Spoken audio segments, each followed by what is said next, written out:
I'd like to think about the context we live in, which is a high Gini coefficient, people with very different potential and capabilities. Before we think about pay, let's think about what the purpose of a business is. And it's not about creating consumers and conspicuous consumption. It's about creating value for people. Businesses ought to be doing things that help people in their lives. Now, the more value you create, the more money you will pull in. If you're not creating value and you're just looking at the stock market only, and you're just worried about profits only and really not considering the effects, then yes, you may earn a large salary as a director, but what really have you put into society that's going to change the future for all our children? To me, when we look at pay and what we do, we must think about the value we create. Now, firstly, if you're not creating skills and capability and different forms of business in the economy that's going to help the economy grow, then you may make short-term profit and you might take it to yourself and you might pay people low, but you're not going to help grow the economy. At Henley, what we've done, we tripled our basic income. Nobody earns less than a certain amount, which is far more than you might imagine. And we did that because we want people to have a fair living wage. In the UK and other countries, the difference between the highest and lowest earners is a multiple of 20. You've probably got multiples of 200 or 300 here. We have to change that. But we change it not by just slashing, but by thinking of the nature of organizations. To have fair, equitable payment, you need to make sure that you're building skills. Wealth doesn't set you free. Skills set you free. So if we want to help build businesses, we have to grow skills, we have to grow capability. And there's a huge difference between what you pay yourself and what you pay, looking at the difference between high pay and low pay, and looking at the difference between high skills and low skills. Concentrate on skills, grow people, and they will earn the money for you. People go through work, they go through the motions because they have to earn a salary to put food on the table. Work can be so much more. If we can help people look at work differently and become fearless in the way that they lead themselves in the workplace. That's about psychological capital. Organizations look at financial capital. Psychological capital is, do people have hope that things will be better? Are they optimistic that there is enough that will improve? Do they have the self-esteem? Do they believe in themselves?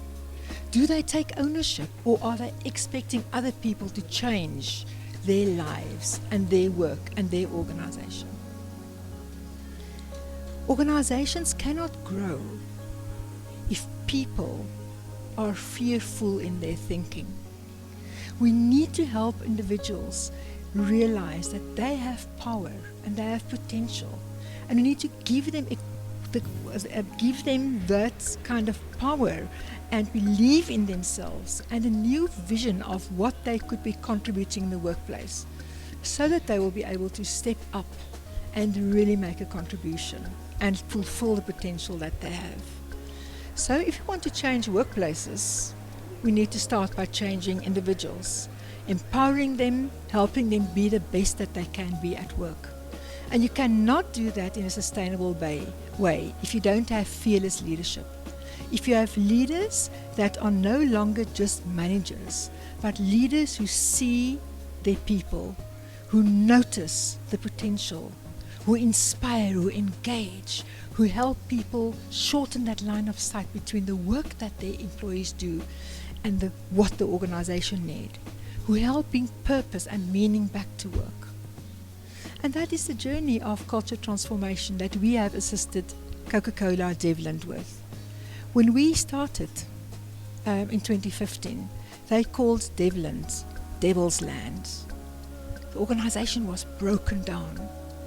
Huge alienation between the workers, the staff, and the management. A lot of waste, pilferage. People said they came to work and they hated their days. And then leadership started stepping up, and we helped equip them with the skills to create a different kind of work environment. And then we equipped employees with WorkQ, which is the skill to make sense from your work and create a workplace that is different, that is nurturing, that is empowering, that is fulfilling. after the process, with leaders being on board and being fearless, and staff stepping up, being fearless, and starting to co-create the kind of organization they wanted to be part of. There was a huge shift in culture. A kind of workplace was created where people were valued, where they appreciated, where they mattered, where they were developed, where their voices was a chance for their voices to be heard. And they showed up, and they stepped up, and they started to solve problems differently, and they started to reduce waste. And that culture of engagement collaboration led to enormous impact on business results. Culture is not something soft. It leads to real bottom line impact. One of the examples was, for me, one of the most significant ones, is that they packed 21% more cases a day. And that their prime distribution turnaround time improved with 57%. It actually took them 57% faster to load a truck than it was before. Not because they had faster trucks or better systems or better processes, but because people were becoming fearless. People started to become the change that they want to see in the organizations, and leaders led the change. People are psychological, and when I get promoted from leading the self to leading others, I need to have that psychological basis to be able to influence and accomplish the task through the people. Therefore, our first line leaders play a huge role in engaging our people. As a fearless leadership, we need to ensure that we equip our people. We are brave enough, we are fearless enough to equip our front leaders to really shine in our job. We equip them to be so effective that they can easily and quickly replace us in our positions. When we do that, we build an engagement culture, a culture where our first line leadership invite our people to willingly want to engage with us, to willingly pledge to be with us and commit to the organization. As employers, we know that our people are not always going to be there with us and for us. They will probably move on. But while they are with us, we need them to be the best of themselves and give us the best and create a positive experience for themselves and for those around them. And therefore, engagement is key. Our first line leaders, important role players. And then everybody's asking the same question: what is fearless remuneration? Well, firstly, you need to be brave. So to be brave, we need to pay women the same as men. 1. 2, we need to close the wage gap. How do we close the wage gap? Well, there are lots of ideas. Some of the ideas that I shared during the presentation were: 1, you can pay bonuses that are equal between the CEO and the lowest paid worker.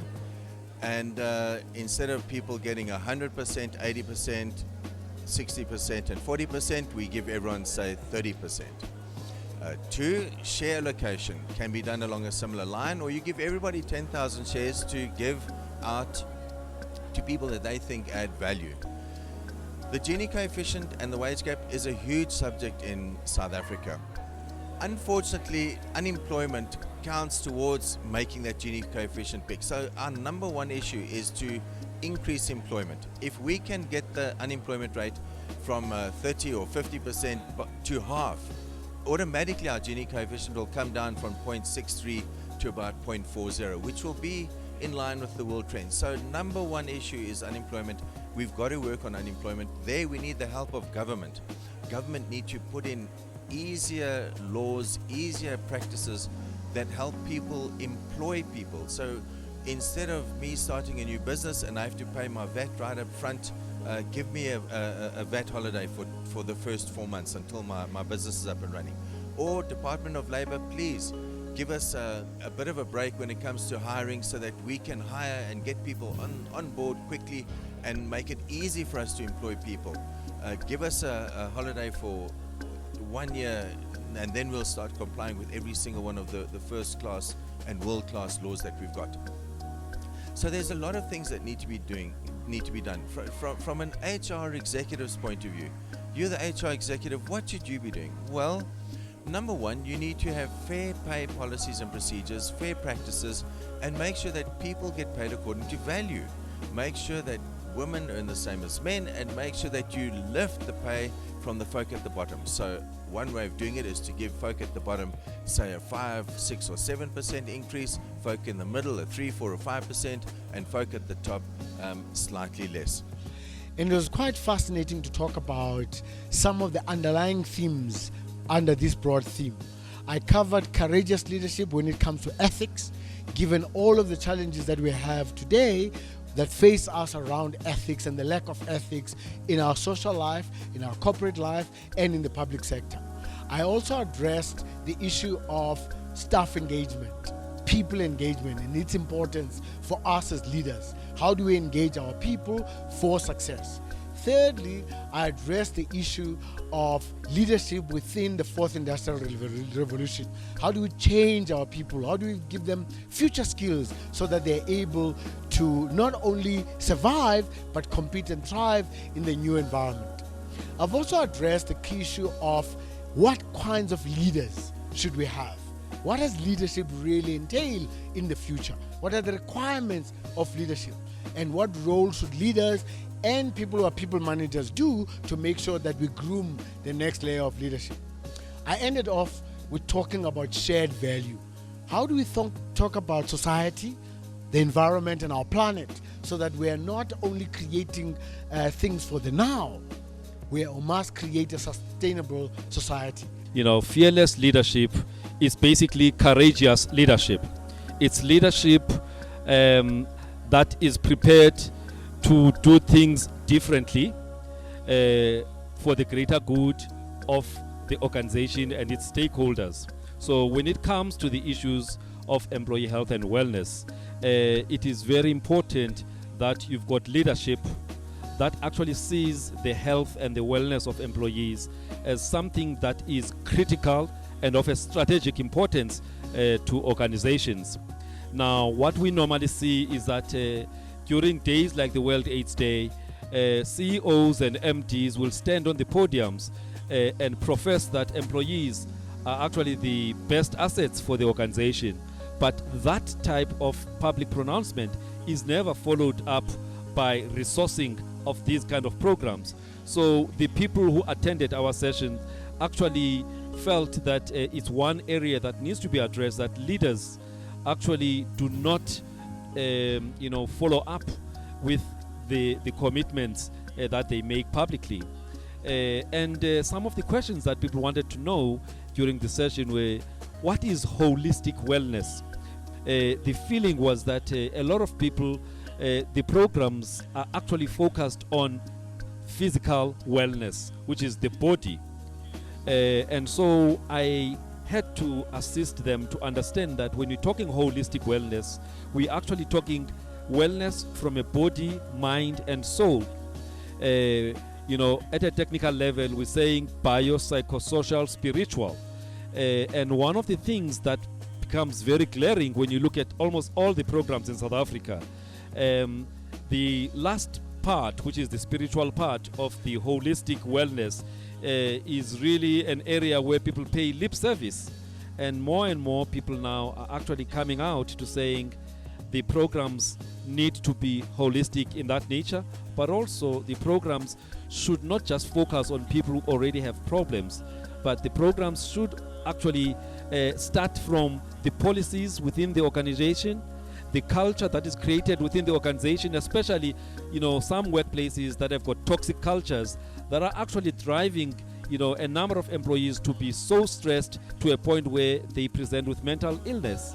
And so that's where things should start, but also there needs to be a situation where employees have opportunities to be screened so that if they have health challenges, those could be dealt with much earlier, long before there is actually therapeutic interventions. And some people are dysfunctional as a result of the problems, especially on mental illness, and may be out of work for some time.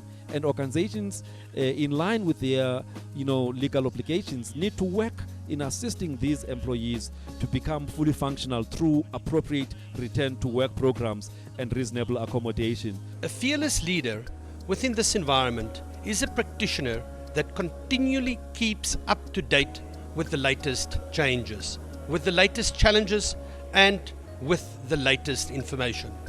A practitioner that's up to date is indeed a competent practitioner. A competent practitioner is indeed a fearless practitioner. On the other hand, if you're out of date, you are incompetent and you're a fearful practitioner that falls back on things that you knew in the past and is not necessarily applicable today. The second thing I want to focus on is keeping up to date with the latest case law and with the latest interpretations of the various labour law courts and also of the CCMA and the Bargaining Council environment. It's important to realise as practitioners in the HRIR environment that we operate within a very unique environment. On the one hand, we are subject to judicial scrutiny. Think about the Employment Equity Act. Think about the Labour Relations Act. Think about the Skills Development Act. And on the other hand, we're also subject to constitutional values. We're one of those professions where the constitutional values that underline that what we believe in is indeed of great importance. So it's important as practitioners to find out what the latest case law is handed down by the Constitutional Court on various issues like derivative misconduct, like suspensions. The third issue that I would like to talk about is the fact that we have to collaborate as a profession with all sorts of other professions that have an influence on the workplace. A prime example of this is the Constitutional Court's ruling pertaining to marijuana and the use of marijuana. Unless we cooperate specifically with risk and health practitioners that understand this environment, we will not be able to create a safe workplace for employees, a place where we as an employer also feel that we can in fact execute our mandates, and more importantly, that we understand what the consequences are of people using marijuana. The last issue, which is of great importance in this environment, is to understand that fearless leaders within this environment are those people that embrace change.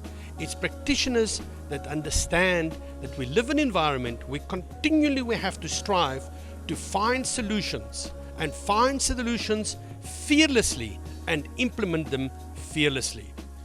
HR is to come out of shells and be very bold about the events that are taking place in the region. As I look at the role of HR, it essentially cuts across all the functions, and therefore HR is well positioned to articulate the issues as they relate. One key function of HR is the advisory role. HR is the chief advisor to the CEO or heads of institutions as far as HR matters are concerned. And it is therefore imperative that the advice that HR gives to the individuals or to the organizations will determine the future of that organization. Gone are the days where HR has been used as a kitchen sink. We need to be very bold in articulating the vision of the organization. We need to be very bold in the implementation of the values, the mission statements. It's very, very imperative. Some of the challenges that we face nowadays is basically coming out of a situation where HR is not involved even at the policy level. When you look at, for instance, the issue around the curriculum development, if HR is not involved in such activities, it then boils down to a failure to implement what is supposed to be implemented. So we call upon the HR fraternity to make sure that they are well positioned. As we face Industry 4.0, it's very important that HR prepares its employees to face the future. It's very important that HR prepares the organization to also deal with the future. So as HR moves to prepare for Industry 4.0 and even beyond, it is very, very important that employees are developed. It is very important that the systems and practices, the procedures are also well positioned to suit the requirements of Industry 4.0 and beyond.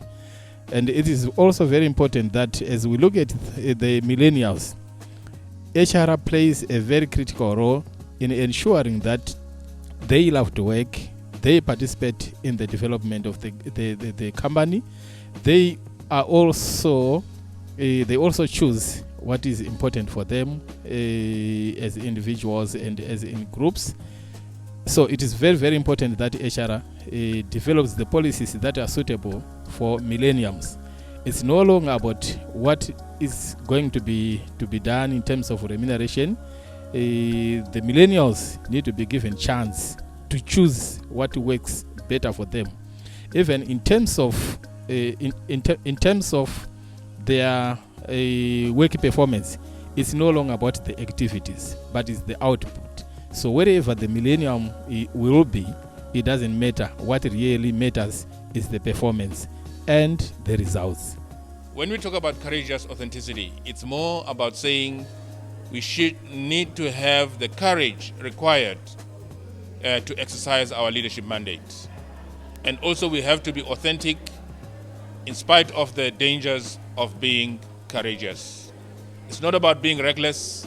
It's about saying how best can we serve all the stakeholders so that in the end, when we exercise our leadership, it's for the benefit of all.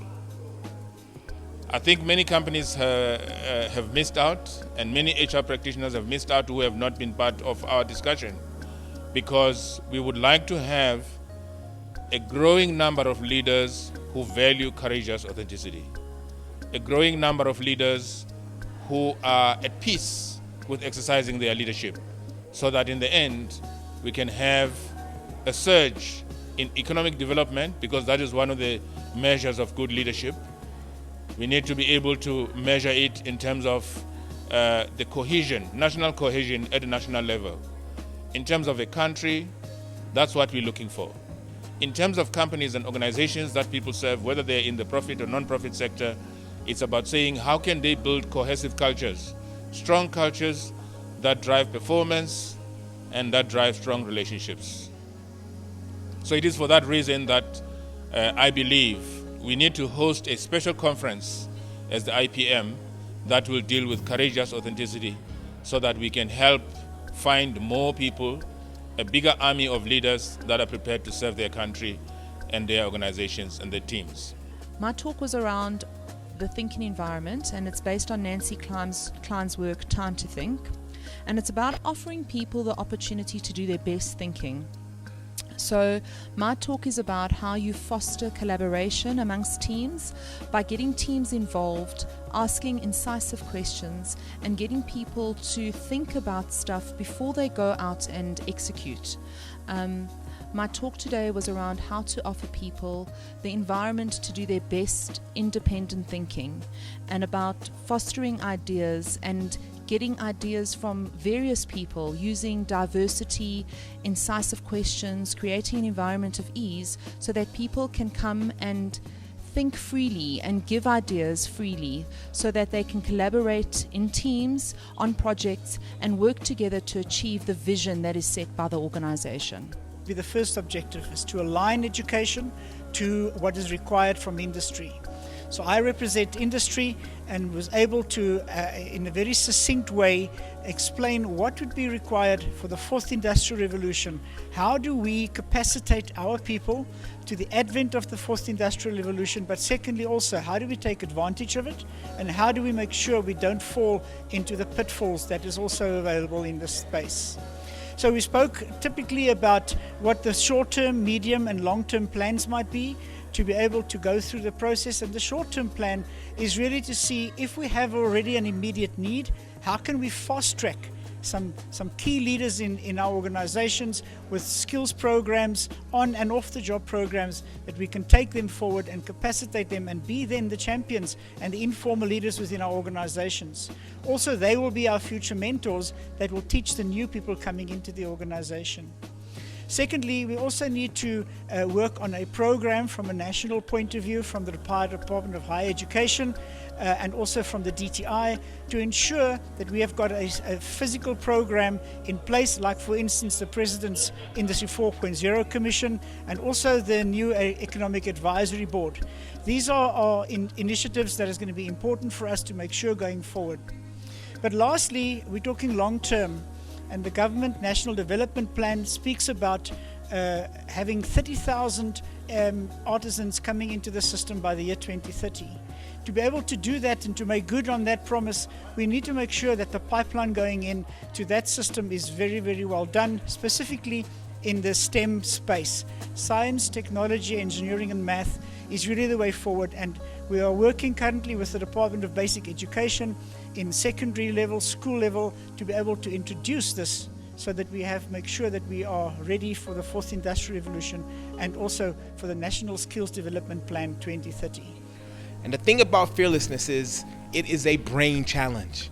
The amygdala, the region of the brain largely responsible for emotions and surrounding areas, channel emotions in a way that if you do not get control of them, will inspire fear. Now, the question is, why do we have this? It's a response mechanism in the evolutionary biology of all of us humans. And what does it mean to you as an HR practitioner? As an HR practitioner, you got to be aware that people have these fears innately and naturally. So what you have to do is create an environment and a culture that inspires people to connect to their higher values. And I spoke in my talk about helping people to create stories and narratives that build on the chemicals that create confidence, that create the level of power to be able to address issues where there is fear.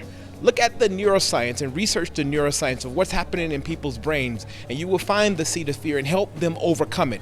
But it's up to HR to be able to create systems, practices, and a culture that encourages and lifts the positive side of people's brains so they can channel their story into an area where they can execute at a level of power. I conducted a masterclass that looked at whether we are complicit in our own oppression in the workplace, and this masterclass was based on a case study that was done within a multinational organization.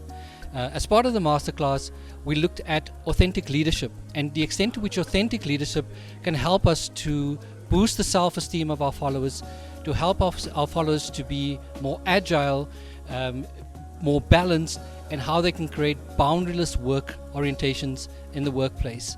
As part of the masterclass, we looked at the dimensions that make up authentic leadership, which looks at our identity regard, it looks at our identity agility in the workplace, it looks at our identity, how we balance our identity structures, and it looks at our career orientation.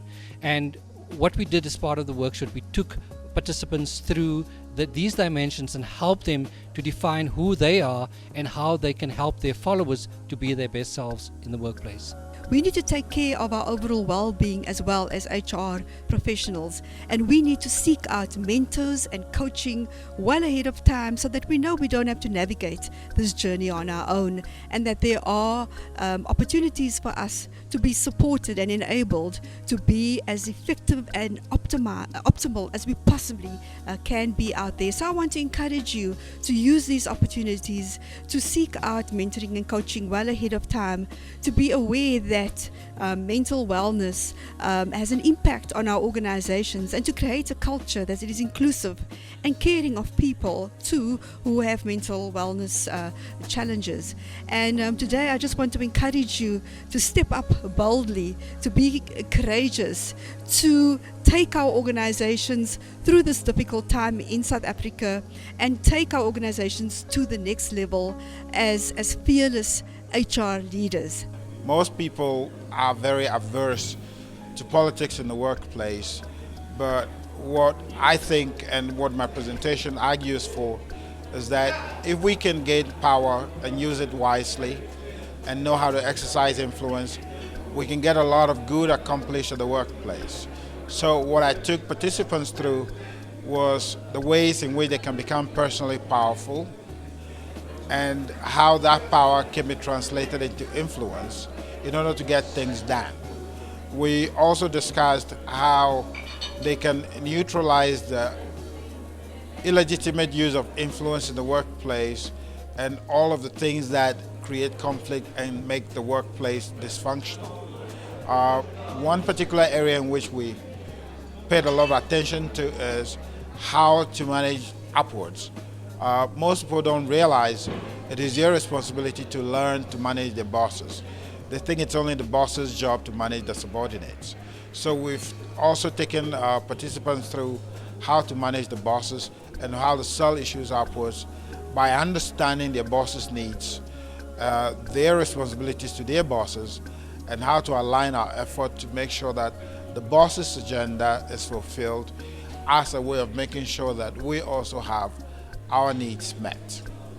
It's an amazing privilege for me to be here to talk about my book, Lift As You Rise.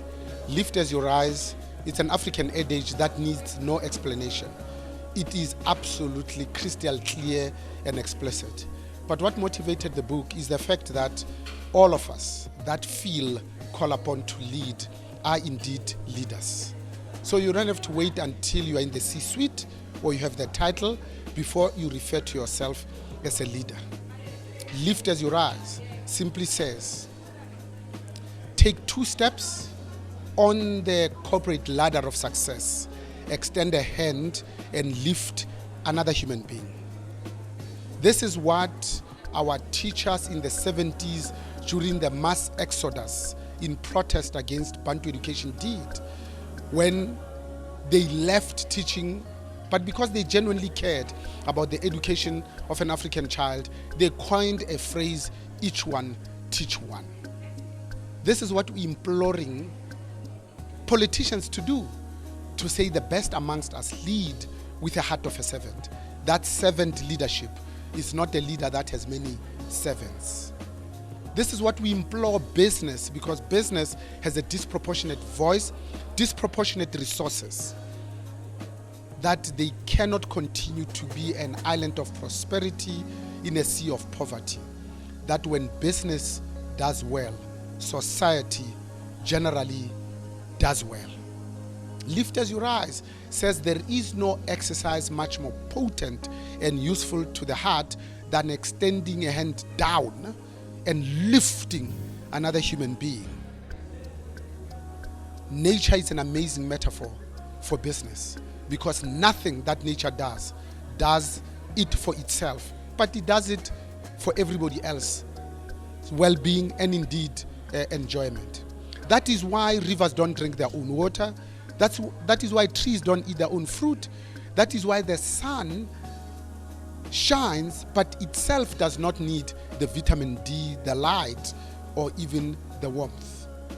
That is why flowers gives off the most amazing, wonderful fragrance, not because they themselves want to smell like Fontainebleau, but so that it is indeed for the enjoyment of others. So we are always aspiring for a higher form of everything that we do.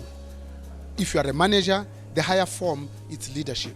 If you are an important person, you want to move from being a person of importance to being a person of significance, where your impact can affect other human beings in a much more positive light. That is why when you do things only for yourself, we say you are selfish. When you do things for others, expecting something in return, we say you are unselfish. The higher form is selflessness. When you do things for others, expecting absolutely nothing in return. This is what Professor Stephen R. Covey, in his second book, The 7 Habits of Highly Effective People After Principle-Centered Leadership, has implored us to do, to say you can't really fully appreciate being independent until and unless you have been dependent on somebody else. And as soon as you become independent, then you realize that we are social animals in bone and marrow, designed to be with other human beings. Therefore, this notion of interdependence becomes absolutely critical. Therefore, for me, leadership, it really rests on 3 things. 1, it needs some sort of a compelling vision. Number 2, it needs courage. Lastly, it needs integrity. This is the one that we don't often speak about. Wholesomeness, having the courage of your own conviction to speak truth to power, irrespective of the consequences. Because leaders talk straight. They extend trust. They start first with the who, then the what. They find it very easy to palate, highlight, and celebrate others. They celebrate them publicly. But if there is a need to chastise, they do it in private. Therefore, we hope that we are going to take our rightful place as South Africa in the wider community of nations rapidly globalizing world, at the time that indeed the whole country is troubled. And we hope that that is going to be premised first and foremost on trust, that we are going to invite conflict, because conflict is a good thing. It allows us to pick the best decision in the best interest of the entity, not just in the best interest of the people who are temporary occupants of the corridors of power. It allows us to then move to committing to action, even though the idea did not come from you in the first place. You put systems and processes for its attainment. Then it's about also bringing about this notion of holding each other and one another finally accountable. Because in bad companies, nobody holds anybody accountable. In good companies, the boss holds everybody else accountable. But in healthy organization, it is the duty of every single solitary one of the people in the organization to hold each other and one another finally accountable. If you did that, the logical outcome can only be peak performing teams and incredible results. Fearless leadership for me is without fear, without hatred. There could not be a better theme for this year's convention, because with the changing times and the world in constant turmoil, we all need to be fearless leaders to affect change.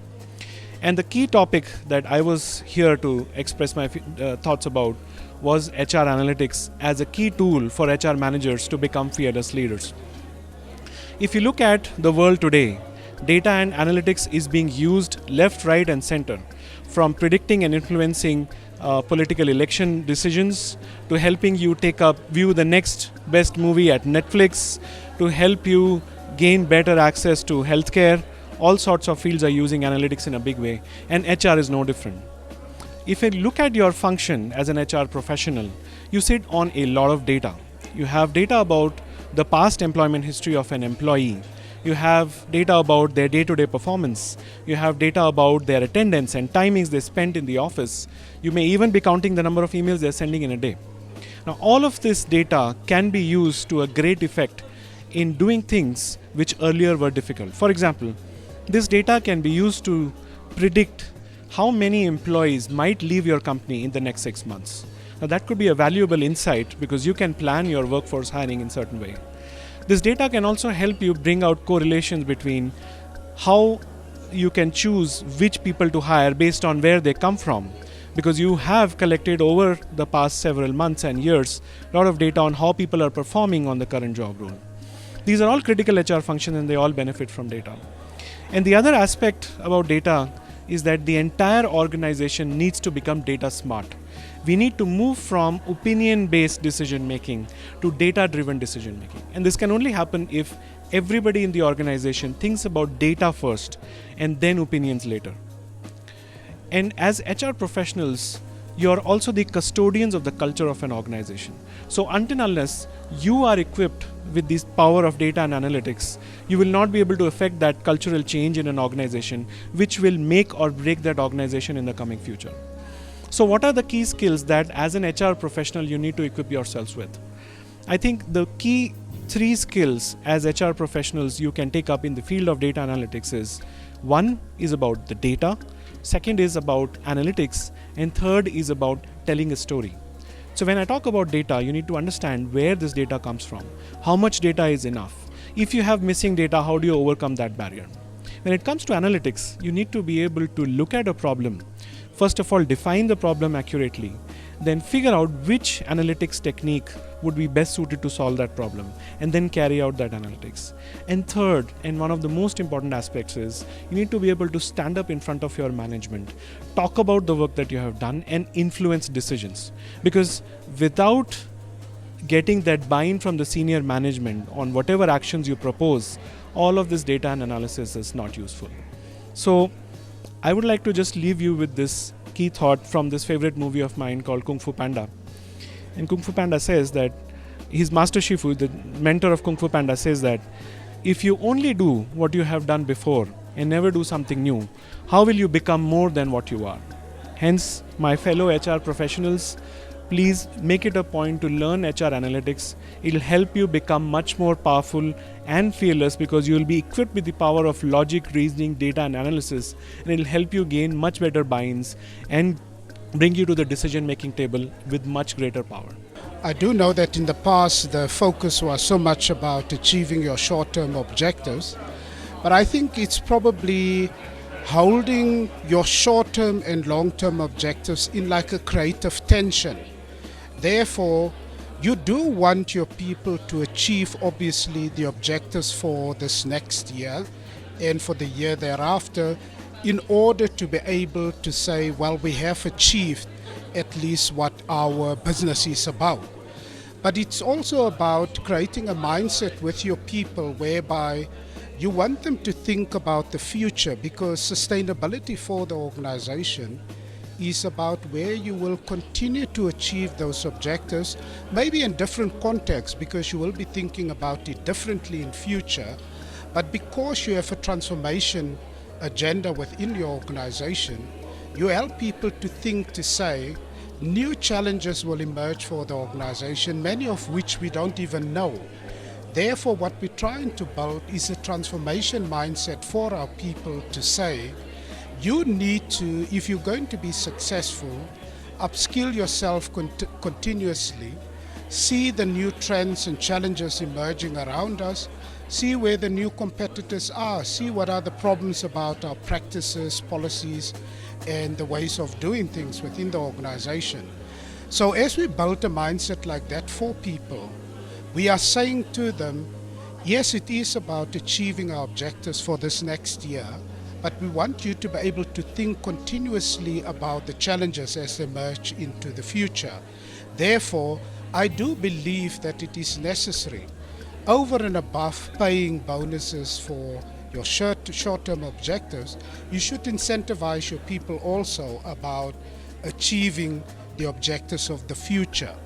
Just by the way, that transformation is going to take time, because even though we do make, say, a major jump and shift to say, we're not going to operate like this today any longer, we're going to operate in the new way. We take into account the new challenges, the new things that are emerging, and therefore we want to operate in that new space.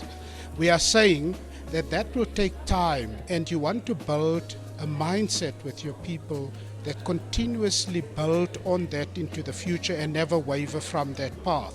That is why I do believe it is important to pay people an incentive for the transformation, in addition to paying them for your short-term objectives.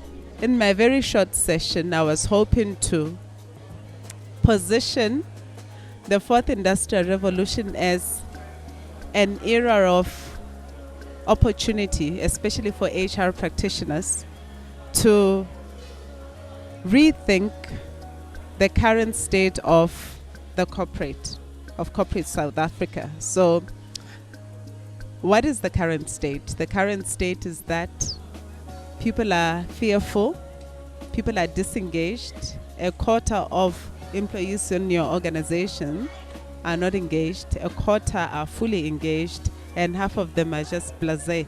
They're not interested, they're just there to make ends meet. So what does that mean for your organization? You're losing out on 75% of your staff, on their intelligence, their ability to engage, to be creative, to think, to imagine, to help you solve complex problems that you face as an organization, because they're simply not interested. Now, how do we change that? And how can we address this?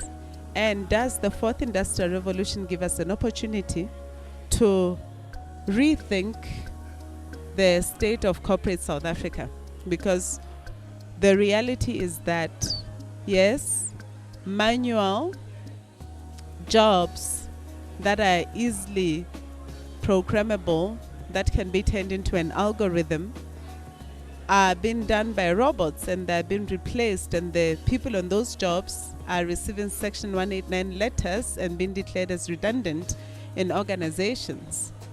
And it's a sad state of affairs until you deeply think about an employee who retires at 60 or 65 and looks back and says, I was never really engaged, I was never really there, I never really applied myself, and I never really cared but I was with this organization for 40 years or for 50 years. What an opportunity to stop and pause and think about how can we redesign, reimagine, reinvent the organizational structures, vision, purpose to be that where people are proud and present and engaged and working wholeheartedly and a little bit more empathetic and a whole lot more productive. While, yes, the robots and computers are doing all of that manual work that we were never born to do in the first place. Now, I want to leave you with a thought that we are all born with a whole brain. We're all born with the capacity to be scientific, logical, reasonable, analytical, and we're also born with the capacity to be creative, to imagine, to love, to empathize, to feel, to have emotion. We have a soul. We have all of that. What happened in the second and third industrial revolution is we drew so much from our technical skills, from our ability to be scientific and reason, that we forgot to embrace the other side of our humanity. So this is an opportunity to be a whole lot more holistic individuals who bring our whole selves and bring the human side and shape the corporate to be more appreciative of our humanity and people to just be human again. So this is my take and this is my message to HR practitioners in South Africa and in the rest of the world. How might you leverage, use this opportune time to really think about HR? Human, it's called human, before we could say resources. I want to thank IPM for bringing me over to Science City to come and be part of the delegates where the topic or the theme of fearless leadership was addressed and explored from different angles. And the delegates were left with a message to go out there and make sure that the country is set on the right path as far as people development is concerned, as far as empowering employees are concerned, also taking into account the fact that there's a talk that artificial intelligence is coming or is already experienced in some industries, so that organizations should start putting plans to make sure that they upskill and reskill their employees so that there must not be a shock in the system. There's also the fact that the country is facing in terms of employment levels. We are all aware that the employment levels in South Africa are extremely high. And if we don't start making sure that those that are employed are kept in employment, the employment rate in South Africa is going to escalate to unproportional and unmanageable rates. And that can only bring chaos, which all we don't want. Fearless leadership, orchestrating transformation in work, workspaces, and the society to sustain people, profit, and the planet. A mouthful of a theme for the 63rd convention of the Institute of People Management. If you are here, you will have learned a lot and gotten lots of insight from the different speakers that the team has put together for you. At the end of the day, it's all about authenticism and being your authentic self and making sure that as you lead people, you develop empathy, you stay with your ethics, you stay with your values, and at the end of the day, you make organizations work, because if organizations are not profitable and sustainable, then our people will end up retrenched, displaced, and the society as such destroyed. So we would like to think that with this convention, we bring the consciousness to both human resources and leaders to be conscious about preserving people and maintaining their creativity so that they can sustain organizations and grow them so that employment can be preserved. South Africa has, I think the president said that there's an epidemic of unemployment that the country needs to deal with. And the last group of people to contribute to it is HR. So as HR, please help us train people, develop people, give them self-confidence to go and thrive within your organization and out in the society by making sure that their skills are continuously developed and professionally they have the confidence to operate within your organization and outside of it. I thank you for being part of the 63rd IPM convention, and I hope we meet you for the subsequent engagements that we will to actually go through the material that we've covered at this convention, through roundtables, through short courses, through specialist interactions, and of course through People Dynamics, your favorite journal in human resource management. Thank you. Very, very excited to have been part of this annual convention and exhibition, our 63rd consecutive exhibition and convention. It's gone very well. We had more than 40 speakers, we had more than 500 delegates, and it has gone very well. We were challenged by this theme, fearless leadership. We've all been called to act, to lead ourselves before we can aspire to lead others. So it's been quite a challenging convention, but the speakers have really reflected and forced us to reflect as to how we can go forward. I'm excited and I'm already looking forward to 2020, coming back here to this venue with more delegates to make sure that we are once again, as people managers, reflect on how we can make our country better. Someone asked me, why this theme, fearless leadership? We need to be fearless in doing our jobs, even in challenging ourselves. So that's why this particular theme was chosen. And I'm very, very grateful in how the delegates and the speakers have responded and the actions that people are taking going back home. Thank you very much. Thank you to everyone who has supported us, particularly the FPM MCTA for the generous support and other organizations that have come to the party to work with us to deliver a world-class convention. Thank you, ladies and gentlemen. I really appreciate it.